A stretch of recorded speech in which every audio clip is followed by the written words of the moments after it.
This week's blog's all about the Winter League Final. Now, the Winter League Final is a competition that I've really enjoyed over the years. I used to love it when it was on the Nene. We had some fantastic fishing and we used to put loads of time in. We used to go practicing and do all sorts of things to try and sort of get a result. And in a competition where there was a lot of money to be won as the winning team, you always wanted to go and try and get, you know, if you couldn't win it, top 5. I mean, we always said we want to win, but it was just always nice to get on the podium. That was always an achievement. Over the years, that's changed a little bit. I mean, the last couple on the Nene were really kind to me, and then we moved to Thurston Lakes. That was also really good. So I've had a really good time on these Winter League Finals before. We didn't qualify last year. Had a bit of a disaster in one of the qualifiers. So this year, we were really keen to sort of get back to the final, and we qualified at Lindholme Lakes for the final this weekend, which was on the Gloucester Canal. Now, the Gloucester Canal is really a fantastic piece of water. It's quite deep. It's not, you know, it's top 5 of your pole, so around about 12 to 14 foot. It can be a little bit deeper in places actually, but generally speaking, that sort of depth, and it's that sort of depth straight away. Great paths to walk along, good access. Really was a good venue. The only problem with it in the past is it's not always been the best fishing venue. Weights have suffered a little bit, and it's not been quite as good as we'd all hoped that it might have been. But actually, this year it's got a good colour in it. They had a couple of practice matches, and all of a sudden it was looking like it was going to be a really good match. Now, I've been away. And so's the rest of my Barnsley team been away, and it was, with it being so far to go and not a massive amount of prize money up for grabs, we made a decision that we would try and gather some information, we'd prep really well, and then turn up on the day and fish the competition and just try and fish our pegs the best we could. And that's not always our policy. I mean, most of the time we like to practice quite hard, but with it being so far away and with us just getting back from Slovenia, it just didn't seem practical for this competition. We had a good team out though, a really good team. I really did feel that on the day, any of our angles were capable of winning, so I think that was always a good sign. When we got there, I had a little look at the canal, really coloured, had a good colour in it, which is always good because mainly the main species of fish you're looking for is skimmers and bream. There are roach in the canal, but this time of year, it's warm, and with that, like I say, with that colour, I really did feel there was going to be some skimmers and bream caught. My draw put me on permanent peg, 186 for those of you that know the canal. It was actually a little bit awkward because where the peg is, it's all the banks collapsed in, and it's sort of set back a little bit, so I had to actually get in the water, which is probably one of only about 2 or 3 pegs on the whole canal where you're not sat on a nice pile bank. So that pushed me a little bit for time because, you know, we talked about the draw in the morning, but we didn't really know our pegs. So when we got off, I had quite a bit of a walk, and then when I got there, I had to get in the water, so I wasn't really prepped up for that, if I'm being honest. And I had a bit of a rush around, and I just about managed to get ready. My plan was pretty simple. I was going to fish a feeder across, and the information we've been told was that if you fished with a little bit of bread in your feeder and a bit of punch on the hook, you could take like small skimmers and possibly like other fish like roach and what have you. So I thought that was a nice starting plan, although as it happens, I don't think it was, but I'll get to that in a minute. Also, then I wanted to feed a long pole, and then a short pole. But the trouble was there was only a half a kilo joker limit, which I felt was a bit ridiculous, really. I feel that, you know, the sort of pack and a half, which is a standard amount of joker that we use, would have been a bit better because that would have given you options to feed more than one area. I felt half a kilo just gave you one line, so that was really what we discussed. You know, with only that sort of small limit, we were just going to feed one pole line, sort of 13 to 14 and a half, depending on the wind, depending on how your peg plumbed up. And then a short line was not really talked about, and I decided that I'd set a rig up for it, but not feed anything at the start, and sort of keep my options open, see how hard it was. I could always feed a little bit of bait there if I needed to. Anyway, I started on this bread feeder, and after, I very quickly caught a couple of roach, probably good roach, like 2 ounce and one about 4 ounce. And then bank walkers came up and down and they said that there'd been an odd early skimmer caught, and I was a bit disappointed because I thought, well, you know, this bread feeder doesn't seem quite right for catching an early skimmer. So I changed to a little bit of fish meal ground bait and red maggots on the hook. But I thought to myself, well, that bread has caught me a couple of roach across, so why not feed a little bit on the inside pole line? You didn't really know what I was going to do there anyway, so I fed 2 balls of punch there and sort of forgot about it, and I had about 15 to 20 minutes on the feeder.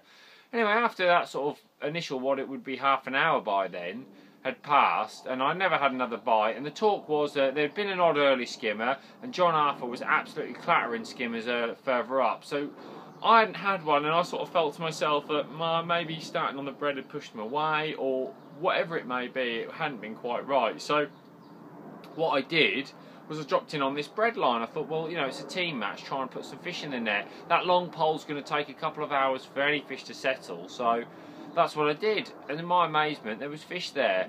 It wasn't solid with fish, but the fish I was catching were good. I had 1 roach in probably 12 ounces plus.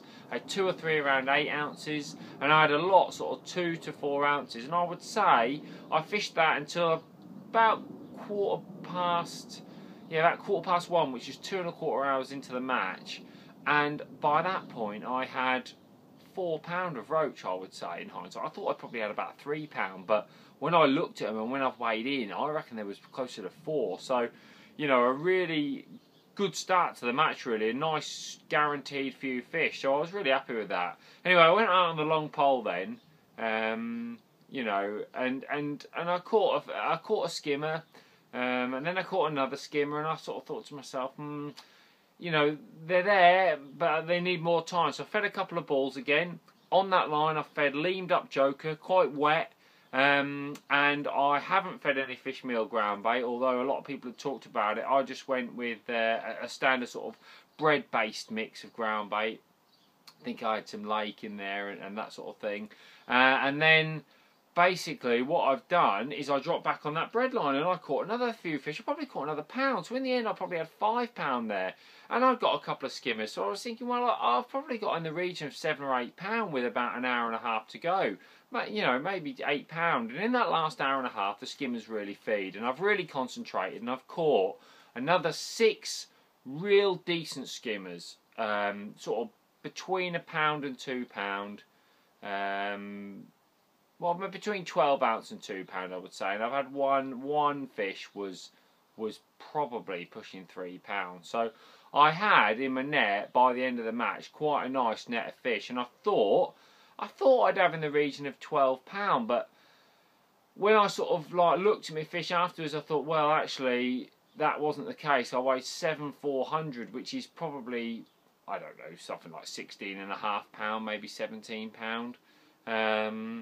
Which, you know, I really didn't think I had that much, but I think those roach were a bit more than I thought, and then the skimmers were a bit more than I thought. So it was a really nice surprise to weigh quite as much as that. That was actually enough to win the section. I only just beat John Arthur. He had 7,300. He'd fished a nice feeder match. Probably had 11 or 12 skimmers, I would say, something like that. Maybe a few more. I don't really know. For you know, 7,300. And Sean Ashby had 2 late bream, which he's getting good at. He showed me how to do that on in the European Championships last week, so he's the master at that at the moment. He had 2 late bream, taking him to 7,100, so it was really close. We had a really good section. Adam Wakeland was next to me. You know, Jeff Valance was in the section, or we had Steve Clark and Lee Gardner down the bottom of the section. Really was a top class section. So I really was over the moon to get a section win, and more importantly, that is maximum points for the team. Don't forget, that's all what it's about in a team match, getting maximum points. And I was really pleased because I felt I'd done that really well. When we got back to the results, we all sort of add it up. All the teams get on really well. We were sat next to Dorking. There's a load of banter going on. You know, there is a real buzz about top flight fishing at the moment that everybody does seem to get on really well. So I'm really enjoying that. And we added the points up, and we felt it was close. We had one score we weren't 100% sure on, and Dorking were the same, and they felt they had a similar score to us. Starlets were a couple behind. Drennan Northwest were there or thereabouts. you know, local teams had done all right, and we hadn't a brilliant set of results. We had a good set of results, but not, you know, an outstanding set of results, probably because of the nature of the canal and 12 peg sections. Anyway, when they read the results out, amazingly, we had won, and we'd won by a point.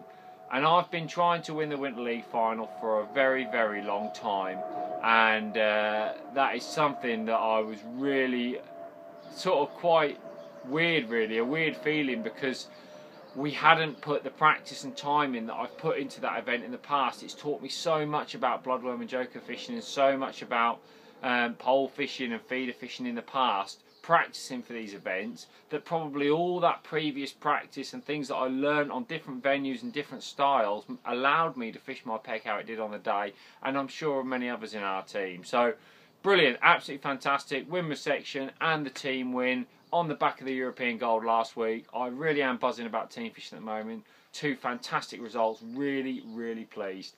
Just before I go, I want to talk to you a little bit about the sort of rigs I use on those sort of canals. This is the float I used yesterday. It's a PT Series A. I'll bring it a little bit closer, you can see there. So basically, it's not a real round shape. It's more of a sort of rugby ball shape with a thin bristle, but still very visible. You can see that's clearly very visible, which is really important. And what you were looking for is the canal toes both ways. It sits still now and again. For me, that ruled out light floats. This particular one is a 3 gram. I also set up a 2.5 gram. I think I set up two at 2.5 gram. One with a bigger hook, stronger elastic and stronger line, and one with a lighter hook. I didn't see any point in messing about with lighter floats because you're fishing for those bigger fish. You weren't going to do any good with small fish on this match. You might get some team points, but you can do that on the inside, not on that long line. That had to be for big fish, in my opinion.